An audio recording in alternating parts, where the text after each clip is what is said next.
बार देखा कि नागराज तक्षक ने नागलोक पर हमला कर दिया था और शिवा और उसकी टीम तैयार हो जाती है नागलोक जाने के लिए। तभी गेंडा स्वामी कहता है, लेकिन मेरे पास कोई भी तलवार नहीं है। जिस पर शिवा कहते हैं, लेकिन इस वक्त तुम्हारे लिए हम तलवार कहां से लाएंगे? तभी गेंडा स्वामी कहता है, इसके लिए तुम महायोद्धाओं से बात क्यों नहीं करते हो? जिस पर शिवा कहते हैं, लेकिन हम हर चीज के लिए महायोद्धाओं पर निर्भर नहीं हो सकते हैं, और वैसे भी रैन भार्गव और सम्राट रोहन ओबोरॉय ने हमारी काफी मदद की है। यह सुनकर गेंडा स्वामी कहता है, लेकिन मैं किसी साधारण तलवार से उनसे युद्ध कैसे करूंगा? जिस पर शिवा कहते हैं, ठीक है, मैं कुछ करता हूं। और वह कुछ सोचने लगा।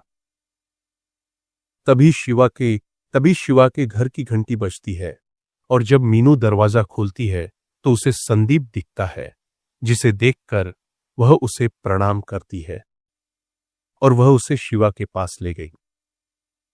संदीप महाराज को देखकर शिवा ने कहा, आपका यहां कैसे आना हुआ महायोद्धा संदीप महाराज?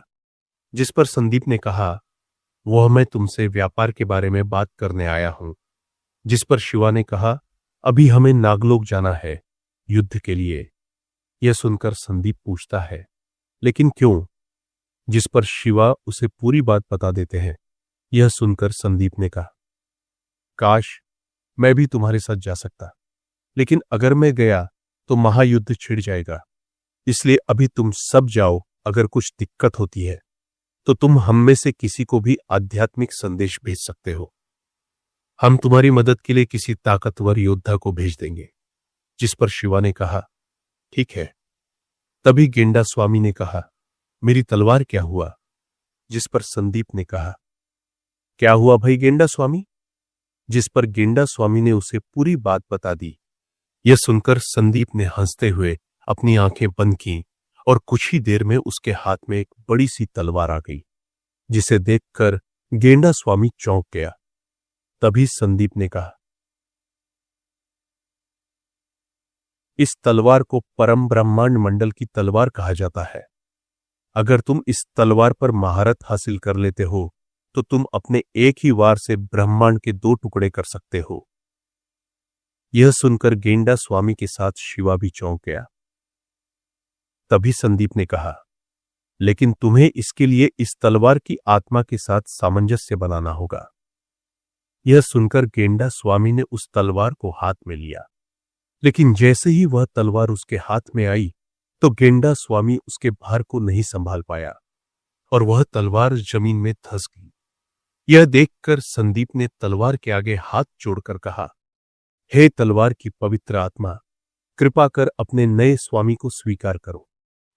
यह सुनकर उस तलवार ने कहा कि मैं इस मोटे आदमी को अपना स्वामी कैसे स्वीकार कर सकता हूं?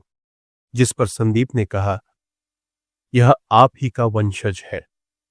यह सुनकर परम तलवार की आत्मा ने कहा कि यह महान बंगारू कबीले से है, जहां पर जन्म हुआ महान युद्ध कला कलारीपेट्टू।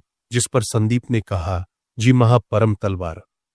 यह सुनकर तलवार ने कहा, अगर ऐसी बात है तो मैं इसकी करूंगा, पर इसको मेरे ऊपर पूर्ण नियंत्रण प्राप्त करने में इसे समय लगेगा। अभी मैं इसके पास एक मामूली तलवार की तरह ही हूं। जब यह मेरी संपूर्ण शक्ति पर नियंत्रण हासिल कर लेगा तो यह अपने एक ही वार से ब्रह्मांड को काटने की शक्ति रखेगा, और ऐसा केवल एक ही इंसान कर पाया है। वह है झुंझुनू का राजगुरु महान चंद्रा स्वामी। और उसके बाद यह तलवार तुम्हारे दादा को मिली, और यह तलवार उन्होंने फिर अपने शिष्य संदीप को दी। अब तुम इस तलवार के नए उत्तराधिकारी हो, और मुझे संपूर्ण विश्वास है कि तुम अपने दादा से भी आगे जाओगे। जिसके बाद तलवार की आत्मा की आवाज बंद हो जाती है। जिसके बाद संदीप उन्हें युद्ध के लिए गुड लक कहता है और वहां से चला जाता है। जिसके बाद शिवा के साथ सभी लोग युद्ध में जाने के लिए ब्रह्मांड भ्रमण जहाज पर बैठ जाते हैं और निकल पड़ते हैं नागलोक की ओर, जहां जहाज के अंदर गेंडा स्वामी अपनी तलवार चलाने लगता है, लेकिन वह उसके भार को संभाल नहीं पाता और जाकर सीधा दीवार से टकरा जाता है, जिससे तलवार के वार से जहाज हिलने लगता है और उसमें एक बड़ा सा छेद हो जाता है, जिससे अंतरिक्ष भंवर की ऊर्जा नाव के अंदर आने लगती है, जिसे देखकर सभी योद्धा काफी डर जाते हैं। तभी शिवा वहां आकर देखते हैं और कहते हैं, अब यह किसने किया? तभी सभी लोग गेंडा स्वामी की ओर देखने लगते हैं, जिसे देखकर शिवा गेंडा स्वामी से पूछते हैं, यह तुमने क्या किया? जिस पर गेंडा स्वामी ने घबराते हुए कहा, अरे शिवा भाई, मैं तो अपनी तलवार से केवल अभ्यास कर रहा था, पर इस तलवार का भार इतना है कि मैं इसे संभाल पाने में भी असमर्थ हो रहा हूं। जिस पर शिवा कहते हैं, तुम आजकल अभ्यास के प्रति काफी गैर जिम्मेदार हो गए हो और तुमसे एक तलवार तक नहीं से संभाली जा रही है। जिसके बाद शिवा उस तलवार को उठाने की कोशिश करते हैं, लेकिन वह उसे हिला भी नहीं पाते थे। तभी परम तलवार की आत्मा की आवाज आती है कि मुझे मेरे धारक के अलावा कोई नहीं उठा सकता है। यह सुनकर शिवा को भी लगता है कि कुछ शक्तियां उसके ज्ञान से भी परे हैं। तभी गेंडा स्वामी उस तलवार को उठाकर वापस अपने पीछे टांग लेता है। तभी योगमाया अपनी देवशिल्पी दिव्य हांडी से उस जहाज के छेद को भर देती है और वह सभी फिर निकल पड़ते हैं नागलोक की ओर। धीरे धीरे वह नागलोक की ओर जा रहे थे और कुछ ही देर में वह सभी नागलोक की सीमा पर पहुंच जाते हैं और वह देखते हैं कि वहां पर कई सारी नाग जाति के लोगों की लाशें थीं और पूरी सड़क उनके खून से रंगी हुई थी। उनके शरीर को बड़ी बुरी तरीके से नोच नोच कर खाया गया था। उस नजारे को देखकर सभी लोगों की रूह कांप उठी और वह सोचने लगे कि ऐसी मौत भगवान किसी को ना दे। यह सब देखकर शिवा गुस्से से कांप उठते हैं और कहते हैं, आज यहां से नर्क क्षेत्र का एक भी जीवित बचकर नहीं जाना चाहिए। तभी शिवा के साथ आए नाग योद्धा, जिनका नाम नागेंद्र था, उसे सड़क पर एक नाग कन्या का शरीर दिखाई देता है, जिसके शरीर पर एक भी कपड़ा नहीं था और उसके शरीर को बेरहमी से नोचकर खाया गया था। जब नागेंद्र उस नाग कन्या के चेहरे को देखता है तो उसे एक भयानक झटका लगता है और वह सदमे में चला जाता है, क्योंकि वह लाश उसकी पत्नी की थी और उसे देखकर वह जोर जोर से रोने लगता है, जिसे देखकर शिवा उसे संभालते हैं और उसे शांत कराते हैं। तभी नागेंद्र गुस्से से चिल्लाकर कहता है, आज से मैं शपथ लेता हूं कि मैं नर्क क्षेत्र को नष्ट कर दूंगा। जिसे देखकर शिवा को भी उसके दर्द का एहसास हुआ, क्योंकि वह भी इस दर्द से गुजर चुका था। तभी वह लोग आगे बढ़े और युद्ध के स्थान पर पहुंच गए, जहां नर्क क्षेत्र के प्रमुख तबाही मचा रहे थे। और जैसे ही तमराज किल्विश प्रधान सेनापति को मारने ही वाला था, तभी वहां योगमाया प्रकट हुई और उन्होंने पिनाकिन से चाबुक को रोक लिया। यह देखकर तमराज किल्विश ने हंसते हुए कहा, ओह, तो आ गई नागलोक की महारानी योगमाया। यह सुनकर आचार्य योगमाया चौंक गईं और उन्होंने कहा, तुम मेरे बारे में कैसे जानते हो? जिस पर किल्विश ने कहा, हमारी और महारानी की नजर इस पूरे ब्रह्मांड पर है। तभी शिवा ने सोचा कि आखिर नर्क क्षेत्र की महारानी कितनी शक्तिशाली है। तभी किल्विश ने दूसरी बार चाबुक चलाया, जिसे देखकर योगमाया ने पिनाकिन को हवा में लहराया, जिससे कई सारी दिव्य बिजलियां किल्विश की ओर बढ़ीं। जिसे देखकर किल्विश ने अपनी जंजीर निकाली और उसके आसपास अंधेरे की शक्ति फैल गई, और जिसे देखकर सभी योद्धा पीछे हट गए और हजारों बुरी आत्माएं किल्विश की काली जंजीर से लिपट गईं और उन्होंने दिव्य बिजलियों के वार को विफल कर दिया। तभी योगमाया पिनाकिन लेकर किल्विश की ओर बढ़ी। किल्विश ने अपनी काली जंजीर से योगमाया पर हमला किया और दोनों ने एक दूसरे पर कई हमले किए, लेकिन उस लड़ाई में सभी को योगमाया पिछड़ती हुई दिख रही थी किल्विश की युद्ध कला के आगे, क्योंकि किल्विश हजारों सालों से युद्ध करता आ रहा था और वह अपनी जंजीर से योगमाया को आसमान से धरती पर फेंक देती है। जिसे देखकर मसान चांडालनी ने शिवा से कहा, क्या हमें योगमाया की मदद करनी चाहिए? जिस पर शिवा ने कहा, अभी तुम योगमाया की शक्ति से परिचित नहीं हो। यह सुनकर मसान चांडालनी फिर से युद्ध की ओर देखने लगती है। तभी योगमाया जमीन से उठती है और उसके आसपास सुनहरी दिव्य ऊर्जा चमकने लगती है। तभी और उसके बाल हवा में लहराने लगते हैं और वह दिखने में किसी युद्ध की देवी की तरह लग रही थी, जिसे देखकर किल्विश भी कहता है, यह लड़की तो बिल्कुल किसी देवी का रूप लग रही है। तभी वह अपनी काली जंजीर से दोबारा हमला करता है। यह देखकर योगमाया भी पिनाकिन से उस जंजीर पर हमला करती है और एक ही वार से उसके 2 टुकड़े कर देती है। यह देखकर किल्विश अंधेरे की शक्ति का प्रयोग करता है, जिससे अंधेरे का एक बड़ा सा दानव वहां प्रकट हो जाता है, जो किसी को भी निगलने की शक्ति रखता है। और जैसे ही योगमाया उसके पास आती है तो वह उसे भी निगल जाता है, जिसे देखकर शिवा भी कहते हैं, लगता है अब वक्त आ गया है कि मैं योगमाया की मदद करूं।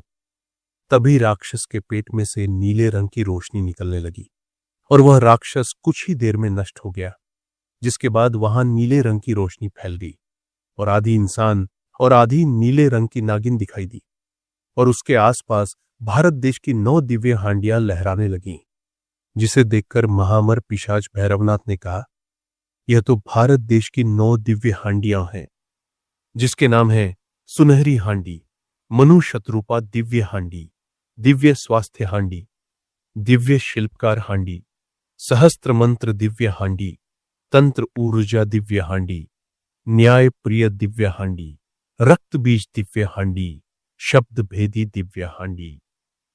यह सारी दिव्य हांडियां तो विलुप्त हो गई थीं। कई साल पहले ये इसके पास कैसे आईं? इन हांडियों का इतिहास बहुत पुराना है। इसे आज से 10,000 वर्ष पूर्व प्रथम मानव सम्राट ब्रह्मगिरी ने बनाया था। यह सुनकर शिवा ने कहा, इन नर्क क्षेत्र वालों का ज्ञान तो कमाल का है। तभी योगमाया मनु शत्रुपा दिव्य हांडी से सभी नाग योद्धाओं के ऊपर ऊर्जा जाल बनाती है, जिसके बाद 10 प्रमुख योद्धाओं को भ्रम में डालने के लिए वह तंत्र ऊर्जा दिव्य हांडी का प्रयोग करती है और सभी के आसपास एक मायाजाल फैला देती है, जिससे सभी नर्क के योद्धा तंत्र ऊर्जा हांडी के तंत्र जाल में फंस जाते हैं। जिसके बाद आचार्य योगमाया सुनहरी हांडी से हजारों दिव्य बिजली का हमला नर्क सेना के ऊपर होने लगता है और नर्क सेना के कई सारे सैनिक उन बिजलियों के वार से मारे जाते हैं।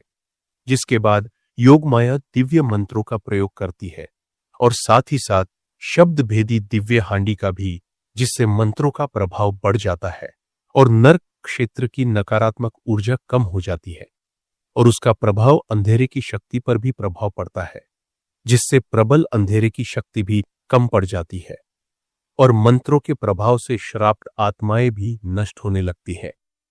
जिसके बाद योगमाया देव शिल्पकार दिव्य हांडी के प्रयोग से एक बड़ा सा महल बनाती है, जिससे सभी नाग योद्धा उस किले में जाकर हमला करने लगते हैं, जिससे वह नर्क क्षेत्र के योद्धाओं से बचकर उन पर हमला करते हैं। और दिव्य हांडियों का ऐसा प्रयोग देखकर शिवा भी चौंक जाते हैं और कहते हैं कि कुछ ही सालों में योगमाया काफी ज्यादा शक्तिशाली हो चुकी है। तभी मसान चांडालनी, नरकेश्वर देव, भानुदेव, गेंडा स्वामी, आचार्य नल और नील, अस्थि सम्राट, बाकी सभी नर्क क्षेत्र के प्रमुख योद्धाओं से लड़ते हैं। जैसे नरकेश्वर देव पालम वंश के प्रमुख अग्निपुत्र से लड़ते हैं, भानुदेव महामर पिशाच भैरवनाथ से युद्ध करते हैं, मसान चांडालनी असुर जाति के प्रमुख से युद्ध करती है, आचार्य नल और नील किल्विश से युद्ध करते हैं, अस्थि सम्राट भूत सम्राट से युद्ध करते हैं और गेंडा स्वामी पहले तो लोश सम्राट कालविजय से युद्ध करता है, लेकिन उसकी भयानक तलवारबाजी तकनीक होने के कारण गेंडा स्वामी वहां से भाग जाता है और जाकर कंकाल जाति के प्रमुख से युद्ध करता है और नर्क क्षेत्र के प्रमुख ब्रह्मराक्षस मृत्युंजय से योगमाया युद्ध करती है और राक्षस जाति प्रमुख और दैत्य जाति प्रमुख दोनों एक साथ नागसेना के प्रधान सेनापति से युद्ध करते हैं। लेकिन तभी आसमान में अंधेरा फैल जाता है और वहां नर्क क्षेत्र का देवता मायासुर प्रकट होता है, जिसके शरीर के अंदर तक्षक की आत्मा होती है। और उसे देखकर सभी लोग कांप जाते हैं, क्योंकि मायासुर नर्क क्षेत्र का एक शक्तिशाली देवता होता है, जिसकी शक्तियां काफी खतरनाक होती है, जिसे देखकर शिवा उससे खुद युद्ध करने जाते हैं। शिवा और उसके बीच भयानक युद्ध होता है और मायासुर शिवा पर अपनी माया से हमला करता है, और शिवा आसानी से उसके माया जाल काट देते हैं। तभी मायासुर हजारों आग के गोलों से शिवा पर हमला करता है, जिसे शिवा दिव्य बिजलियों के वार से नष्ट कर देते हैं, जिसे देखकर तक्षक अपनी माया से हजारों राक्षस प्रकट करता है। यह देखकर शिवा अपने पंचमुखी दिव्य नाग के रूप में जाते हैं और अपनी पंचभूत शक्ति से सभी राक्षसों को मार देते हैं और अपने दिव्य त्रिशूल से तक्षक पर वार करते हैं, जिससे वह बुरी तरह से घायल हो जाता है। लेकिन मायासुर की शक्ति से वह और राक्षस प्रकट करता है, जिनसे शिवा युद्ध करने लगते हैं, और तक्षक वहां से गायब हो जाता है और शिवा उन राक्षसों से युद्ध करते हैं। तभी सीन शिफ्ट होता है और हमें तक्षक को दिखाया जाता है, जो घायल होकर कहीं जा रहा होता है, और वह चलते चलते नागलोक के प्राचीन तहखाने में पहुंच जाता है। पर उसे वहां रक्षक दिखाई देते हैं, जिसे देखकर वह मायासुर की गायब होने वाली शक्ति का प्रयोग करता है और दोनों रक्षकों के पास जाकर उन्हें घायल कर देता है और तहखाने में प्रवेश कर जाता है, जहां उसे एक बूढ़ा आदमी तपस्या करते हुए दिखता है, जिसे देखकर तक्षक प्रणाम करता है और कहता है, कैसे है आचार्य? जिसे सुनकर वह कहता है, आखिरकार तुम आ ही गए तक्षक। जिसे सुनकर तक्षक उन्हें पूरी बात बताता है और तक्षक की बात सुनकर आचार्य कहते हैं, मेरे साधना में जाने के बाद इतना सब कुछ हो गया और मुझे पता ही नहीं चला।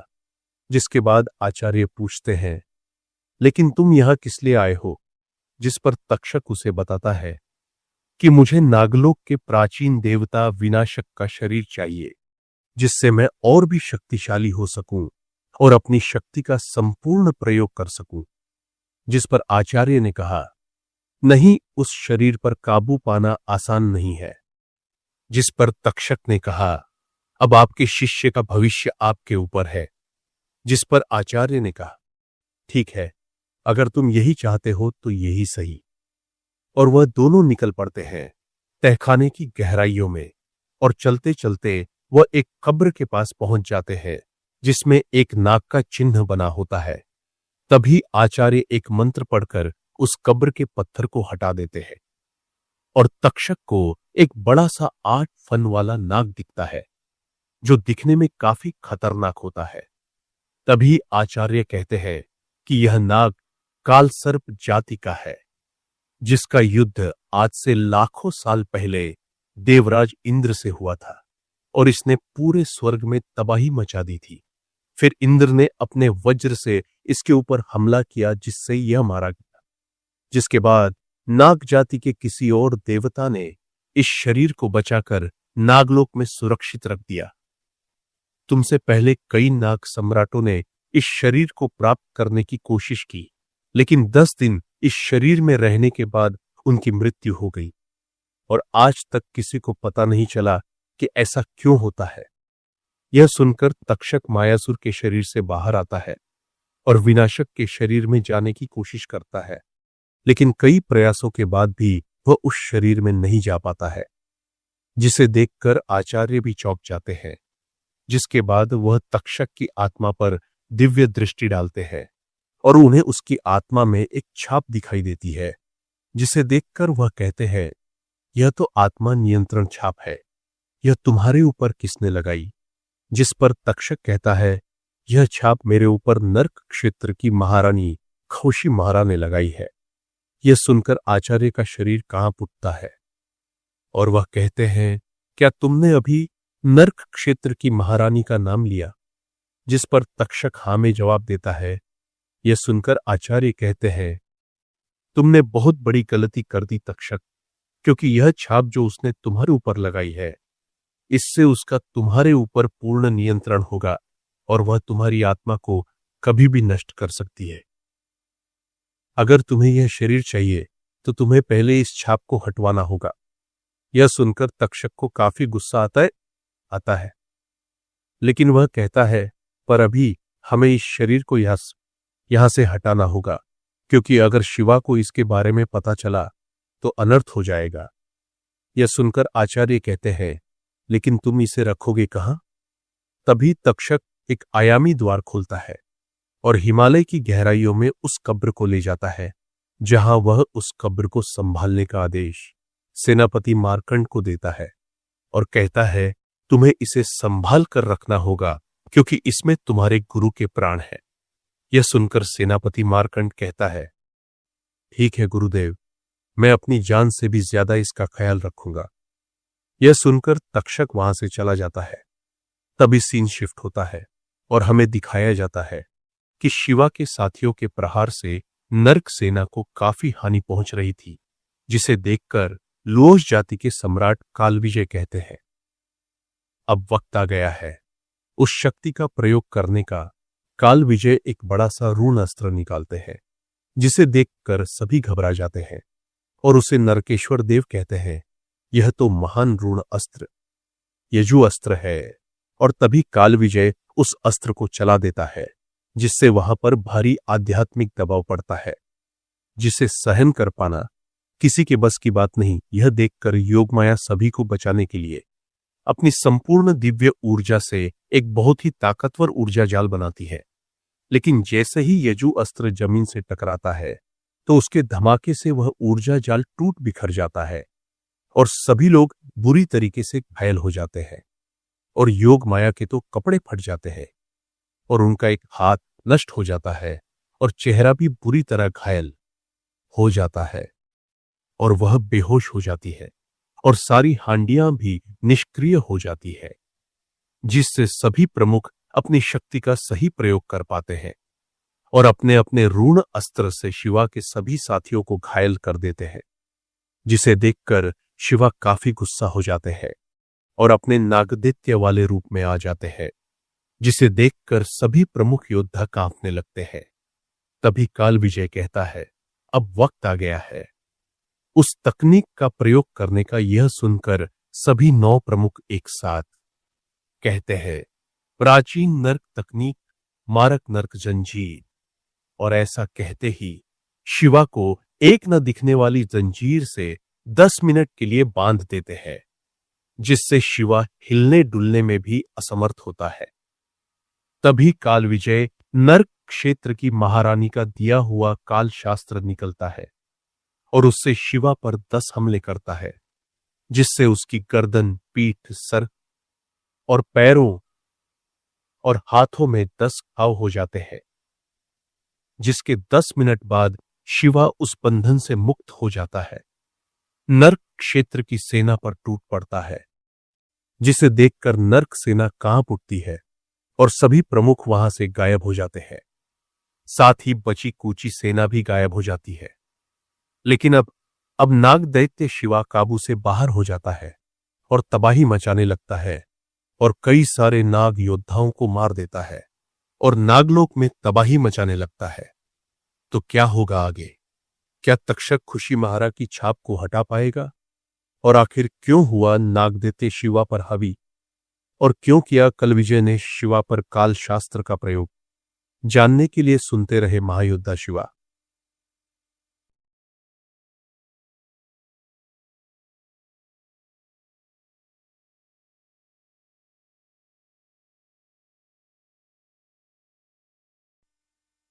जैसा कि आपने पिछले एपिसोड में देखा कि शिवा अपने नाग दैत्य रूप में आ जाता है, लेकिन नाग दैत्य उस पर हावी होने लगता है और वह नागलोक में आतंक मचा देता है।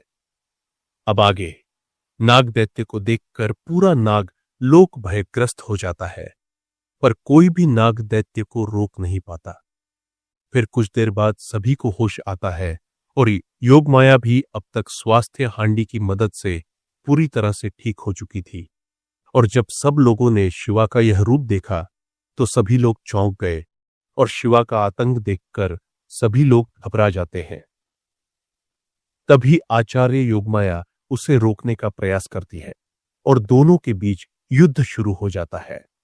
लेकिन योगमाया इस युद्ध को हार जाती है और नाग दैत्य उसे जैसे ही मारने वाला होता है तो यह देखकर सभी लोग नाग दैत्य को रोकने का प्रयास करते हैं, लेकिन कोई भी उसके सामने टिक नहीं पाता है। तभी आसमान से एक बिजली आकर नाग दैत्य पर गिरती है और नाग दैत्य उस बिजली के वार से जमीन पर गिर जाता है और शिवा फिर से ठीक हो जाता है। और जब कुछ देर बाद शिवा जागता है और कहता है, नागलोक, ऐसा विनाश किसने किया? जिस पर योगमाया उसे पूरी घटना बताती है, जिसे सुनकर शिवा को काफी दुख होता है और वह सभी से इसके लिए माफी मांगता है और कहता है, मैं अगली बार यहां की सुरक्षा व्यवस्था को और मजबूत बनाऊंगा जिससे नागलोक पर ऐसी समस्या न आए, लेकिन अभी मुझे ठीक होने के लिए धरती पर जाना होगा। यह सुनकर सभी नागयोद्धा उन्हें प्रणाम करते हैं और शिवा और उसके सभी साथी धरती की ओर निकल पड़ते हैं। तभी सीन शिफ्ट होता है और हमें नर्क क्षेत्र को दिखाया जाता है, जहां सभी प्रमुख तक्षक की आलोचना कर रहे होते हैं और महाअमर पिशाच भैरवनाथ और भूत सम्राट महारानी से कहते हैं कि आपने ऐसे इंसान की मदद की जो कि युद्ध क्षेत्र में अपने साथियों को छोड़कर भाग गया। वह तो अगर हमने तैयारी नहीं की होती तो हम सब शिवा के हाथों मारे जाते। यह सुनकर नर्क क्षेत्र की महारानी ने कहा, आने दो तक्षक को। और जब कुछ देर बाद तक्षक नर्क क्षेत्र वापस आता है तो महारानी उससे पूछती है, कहाँ गए थे तुम बीच युद्ध भूमि में से मेरे योद्धाओं को छोड़कर? यह सुनकर तक्षक कुछ देर के लिए शांत हो जाता है और कहता है, महारानी, मैं शिवा से लड़ते समय युद्ध में घायल हो गया था, इस कारण कुछ समय के लिए युद्ध भूमि से दूर हो गया था। यह सुनकर खुशी कहती है, झूठ बोलो, सच बताओ। जिस पर तक्षक घबराते हुए कहता है, यही सच है महारानी। यह सुनकर खुशी मायासुर के शरीर से तक्षक की आत्मा को बाहर निकालती है और उसकी छाप पर दबाव डालती है, जिस कारण तक्षक की आत्मा पर दरारें पड़ने लगती है और तक्षक जोर जोर से चीखने लगता है। तभी खुशी को उसके अंदर कुछ दिखाई देता है और वह आंखें बंद करके उसे देखती है और उसे पूरी घटना पता चल जाती है और वह कहती है, अच्छा, तो इसे कालसर्प का शरीर चाहिए, अच्छी बात है। और वह फिर से तक्षक की आत्मा को ठीक करके उसके शरीर में डाल देती है। और तक्षक की लाचारी देखकर सभी प्रमुख उस पर हंसने लगते हैं। यह देखकर तक्षक को काफी बुरा लगता है और उसे लगता है कि इस छाप से वह केवल नर्क क्षेत्र की महारानी की कठपुतली बनकर रह गया है। तभी महारानी उससे कहती है, अगर तुमने अगली बार ऐसा कुछ करने की कोशिश की तो मैं तुम्हारी आत्मा के टुकड़े टुकड़े कर दूंगी। यह सुनकर तक्षक अपना सिर शर्म से झुका लेता है, जिसे सुनकर भूत सम्राट और भैरवनाथ उस पर काफी हंसते हैं। तभी नर्क क्षेत्र की महारानी उनकी तरफ देखती है, जिसे देखकर वह दोनों शांत हो जाते हैं और तक्षक वहां से चला जाता है और अपने रहने का स्थान पूछता है, जिस पर सैनिक उसे अपने साथ आने को कहता था और तक्षक उसके पीछे चलने लगता है और कुछ ही देर में वह दोनों एक कुटिया के पास पहुंच जाते हैं, जहां खाट और एक चूल्हे के अलावा कुछ नहीं होता है, जिसे देखकर वह कहता है, क्या तुम सब सैनिक भी ऐसी ही जगह पर रहते हो? जिस पर उसने कहा, यह सब प्रबंध खास तुम्हारे लिए, हम सबके लिए तो सैनिक छावनी है जिसमें सब सुविधा है और प्रमुख जातियों के लिए आलीशान भवन और जाति प्रमुखों के लिए बड़े बड़े महल है। फिर मेरे साथ ऐसा भेदभाव क्यों? जिस पर सैनिक कहता है, गुलामों के लिए ऐसी ही व्यवस्था है। यह सुनकर तक्षक गुस्से से कांप उठता है और उस सैनिक को मारने ही वाला होता है कि उसे महारानी का चेहरा याद आ जाता है, जिस कारण वह सैनिक को छोड़ देता है और शिवा से हार और महारानी से तिरस्कार के कारण वह काफी दुखी होता है। तभी रात के समय महारानी अपने कक्ष में एक छाया को प्रकट करती है जो दिखने में काफी क्रूर होती है। तभी महारानी उससे कहती है कि तुम जाओ और तक्षक को मेरी छाप हटाने के लिए उकसाओ। यह सुनकर वह छाया वहां से चली जाती है। तभी महारानी लोश सम्राट कालविजय के सामने प्रकट होती है जो अपने दोनों बच्चों के साथ खेल रहा होता है और महारानी को देखकर उन्हें प्रणाम करता है। तभी महारानी कहती है, काफी प्यारे बच्चे हैं तुम्हारे, क्या नाम है इनका? जिस पर कालविजय कहता है, एक का नाम भूपति है और दूसरे का नाम देवदत्त है। यह सुनकर महारानी दोनों के ऊपर हाथ फेरती है। तभी कालविजय कहता है, यह कैसे आना हुआ महारानी? जिस पर खुशी कहती है, मुझे तक्षक के बारे में बात करनी है। दरअसल तक्षक एक महान योद्धा है, पर उसमें मंड और मोह काफी ज्यादा है, जिस कारण वह बार बार युद्ध हार जाता है। अगर उसे एक सही शरीर और एक सही शिक्षा मिले तो वह हमारे काफी काम आ सकता है। इसलिए मैं चाहती हूं कि मेरी छाप को हटाने में तुम उसकी मदद करो, जिससे कि वह और भी ज्यादा शक्तिशाली बन सके। इसके लिए मैं तुम्हें अपने खून की एक बूंद देती हूं। और यह कहकर महारानी वहां से गायब हो जाती है। तभी हमें दिखाया जाता है कि वह काली छाया तक्षक के पास पहुंच जाती है और उससे कहती है, कैसे हो तक्षक? जिस पर तक्षक कहता है, तुम कौन हो? जिस पर वह काली छाया कहती है कि अपना शुभ चिंतक मान लो। मैं तुम्हें यहां कुछ बताने आया हूं कि तुम कब तक गुलामी भरी जिंदगी जियोगे। तक्षक, तुम्हें कैसे भी करके छाप अपने शरीर से हटानी होगी, तभी तुम सर्वशक्तिमान बन पाओगे।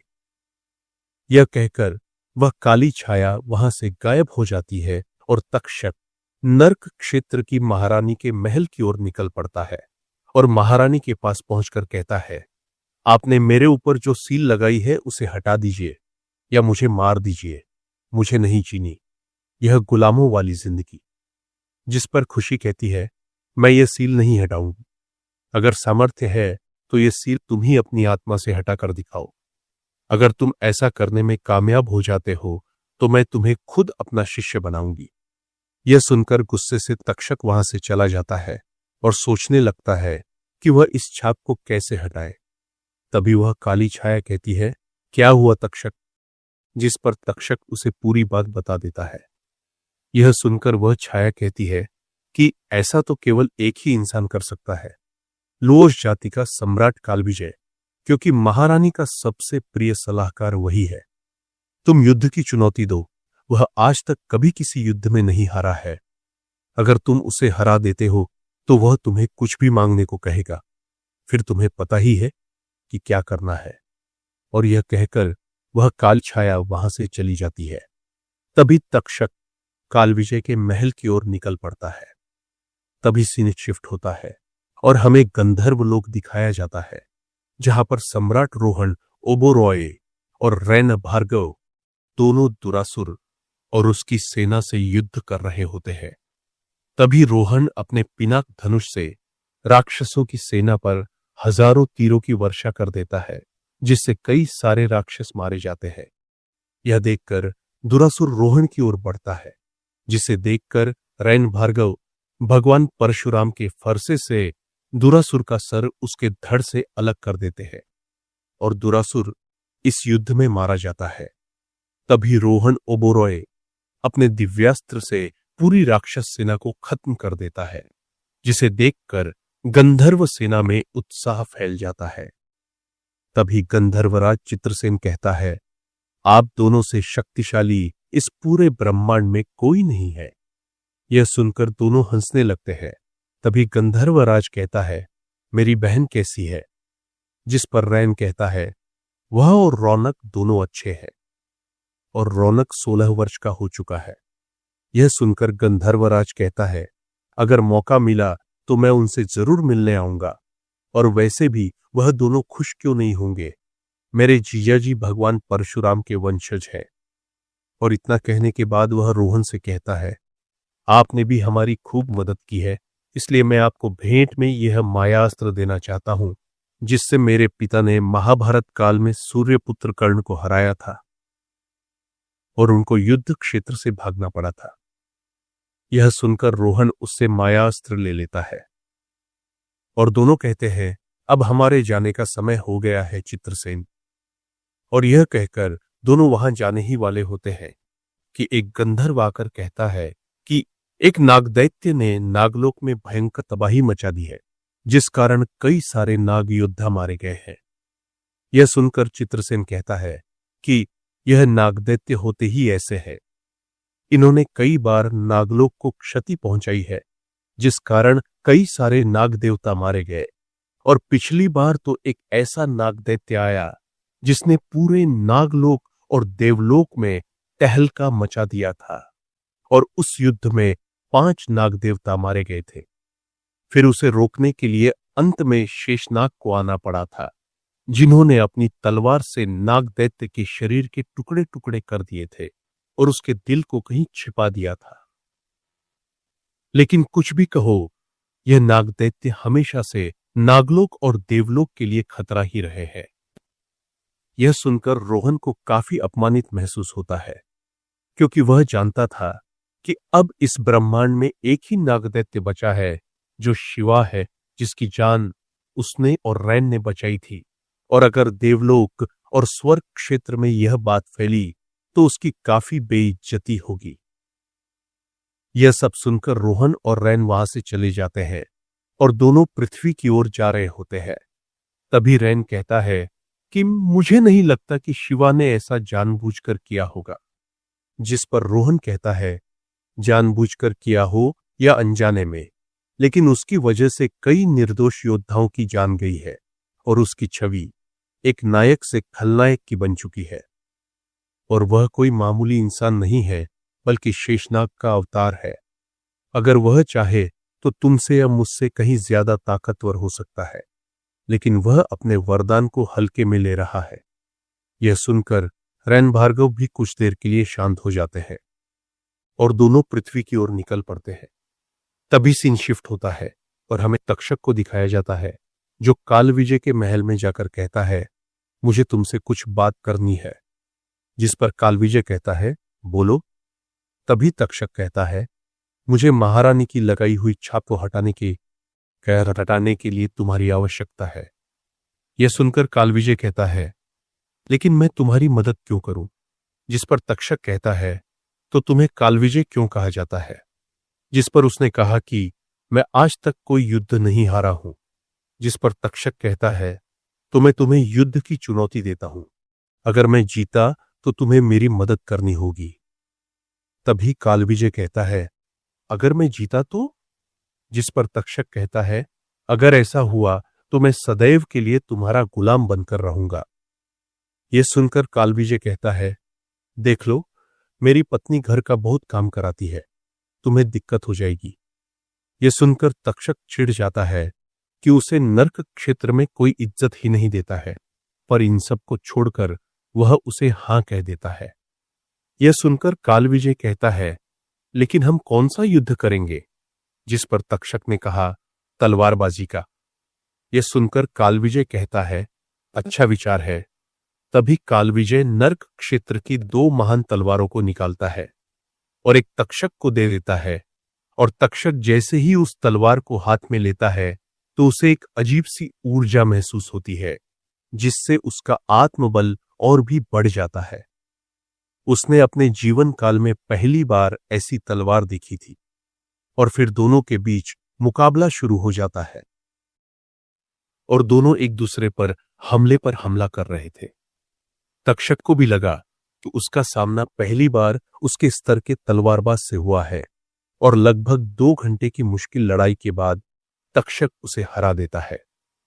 यह देखकर कालविजय भी मुस्कुराने लगता है और कहता है, तुम्हारी तलवारबाजी की मैं तारीफ करता हूं। जिस पर तक्षक कहता है, तो तुम क्या तैयार हो मेरी आत्मा की छाप हटाने के लिए? यह सुनकर कालविजय ने कहा, लेकिन इसके लिए हमें गुप्त स्थान पर जाना होगा, जहां किसी की भी दिव्य दृष्टि न पड़ सके। यह सुनकर तक्षक कहता है, लेकिन ऐसी कौन सी जगह है? जिस पर कालविजय कहता है कि मेरे पीछे आओ। और वह दोनों चलते चलते एक कब्र के पास आ जाते हैं। तभी कालविजय उस कब्र के अंदर चला जाता है। उसे देखकर तक्षक भी उसके साथ कब्र के अंदर चला जाता है, और जैसे ही वह दोनों उस कब्र के अंदर जाते हैं तो वह किसी अलग ही दुनिया में पहुंच जाते हैं। यह देखकर तक्षक कहता है, मानना पड़ेगा, तुमने इस छोटी कब्र के अंदर काफी अच्छी दुनिया बसाई है। यह सुनकर कालविजय मुस्कुरा देता है। तभी तक्षक कहता है, समय व्यर्थ नहीं करते हैं, शीघ्रता से इस छाप को हटाते हैं। जिस पर कालविजय कहता है, इस काम में काफी जोखिम है और छाप निकालते हुए तुम्हें ऐसी पीड़ा होगी जैसी तुमने आज तक महसूस नहीं की हो। इसमें तुम्हारी आत्मा नष्ट भी हो सकती है। यह सुनकर तक्षक कहता है, मैं इसके लिए पूरी तरह से तैयार हूं। अगर मेरी मृत्यु भी हो जाती है तो मुझे कोई फर्क नहीं पड़ता है। यह सुनकर कालविजय काफी प्रभावित होता है और कहता है, पहले तुम मायासुर के शरीर से बाहर आओ। यह सुनकर तक्षक मायासुर के शरीर से बाहर आता है और एक शांत स्थान पर आत्म रूप में बैठ जाता है।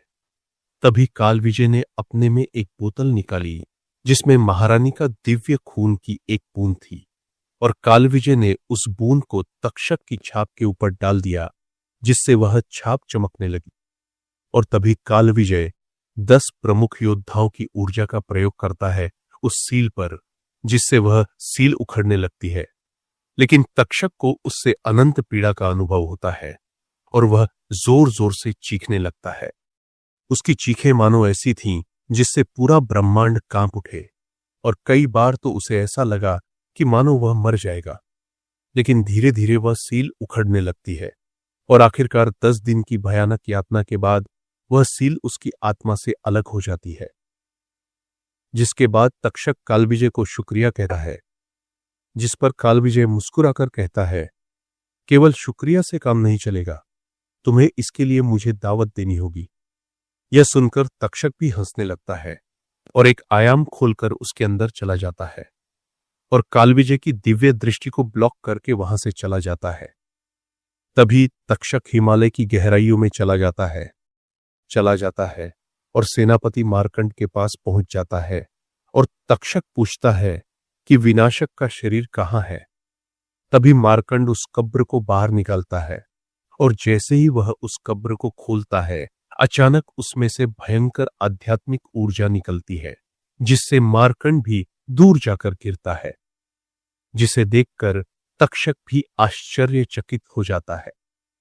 तभी वह मायासुर के शरीर से बाहर आता है और विनाशक के शरीर में चला जाता है, जिससे वह उसे अपने अंदर भयानक शक्तियों का एहसास होता है, और वह एक भयानक दहाड़ मारता है जिससे पूरा हिमालय हिल जाता है, और वह एक 50 फीट ऊंचे अष्टमुखी नाग में बदल जाता है, जिसकी शक्तियां अपार थीं, और कुछ ही देर में वह अपने वास्तविक रूप में आ जाता है। तभी मार्कंड कहता है, तो अब मायासुर के शरीर का क्या करे महामहिम? जिस पर तक्षक कहता है, मैं इसे नर्क क्षेत्र ले जाऊंगा। यह कहकर तक्षक वहां से चला जाता है। तभी सीन शिफ्ट होता है और हमें नर्क क्षेत्र को दिखाया जाता है, जहां कालविजय कहता है, आपका काम पूरा हुआ महारानी। जिस पर खुशी कहती है, बहुत अच्छे कालविजय, तुमने बिल्कुल वैसा ही किया जैसा मैंने कहा था। अब हमें तक्षक का एक नया रूप देखने को मिलेगा, लेकिन अभी मुझे कहीं जाना होगा। तभी कालविजय कहता है, आप कहां जा रही है महारानी? जिस पर खुशी कहती है, यहां रहकर मैं बोर हो चुकी हूं, इसीलिए महाब्रह्मांड की यात्रा पर कुछ समय के लिए जा रही हूं। जब तक तुम यहां का ध्यान रखना। ठीक है, मैं चलती हूं। और खुशी वहां से गायब हो जाती है। तभी सीन शिफ्ट होता है और हमें दिखाया जाता है कि रैन भार्गव और रोहन ओबेरॉय धरती पर आ चुके हैं। तभी चहल वहां आती है और कहती है, तो आप लोग आ गए गंधर्व लोक के सफर से? जिस पर रैन पीछे से आवाज आती है, तुम भी ना चहल? रैन मुस्कुराकर कहता है, बहुत भूख लगी है। जिस पर चहल कहती है, रैन भाई पहले तैयार हो जाए, मैं तब तक आपके लिए खाना लगाती हूं। फिर वह रोहन की ओर देखती है, जो उसे काफी गुस्से में लगता है। तभी चहल पूछती है, क्या हुआ रोहन? तभी तुमने आते ही रोहन को परेशान करना शुरू कर दिया। यह सुनकर वह पीछे देखती है, जहां उसे एक सुंदर सी युवती दिखाई देती है, जो कोई और नहीं बल्कि सम्राट रोहन ओबेरॉय की दूसरी पत्नी अनामिका ओबेरॉय थी। तभी चहल कहती है, बहन अनामिका, मैं केवल उससे पूछ रही थी कि वह इतने गुस्से में क्यों है। तभी अनामिका कहती है, वह एक योद्धा है जिसे लाखों परेशानियां होती हैं। तभी रोहन कहता है, तुम दोनों शांत रहो, मैं नहाकर आता हूं।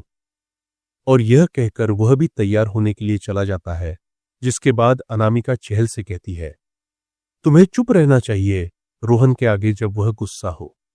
यह सुनकर चहल कहती है कि तुम्हें क्या लगता है कि वह गुस्सा क्यों है। तभी अनामिका कहती है, मुझे नहीं पता। तभी रोहन और रैन खाना खाने के लिए आते हैं और खाना खाकर रोहन कहता है, शिवा को बुलाओ। यह सुनकर संदीप शिवा को फोन लगाता है, लेकिन शिवा को फोन नहीं लगता है। तभी रोहन कहता है, उसके घर जाकर बात करता हूं। तभी वह उसके घर की ओर निकल पड़ता है। तभी सीन शिफ्ट होता है और हमें शिवा को दिखाया जाता है, जो युद्ध के कारण काफी घायल होता है और उस पर किसी भी प्रकार की दिव्य गोली काम नहीं करती है और काल शस्त्र के वार के कारण उन जख्मों में बहुत तेज दर्द होता है, जिससे वह चीखने लगता है।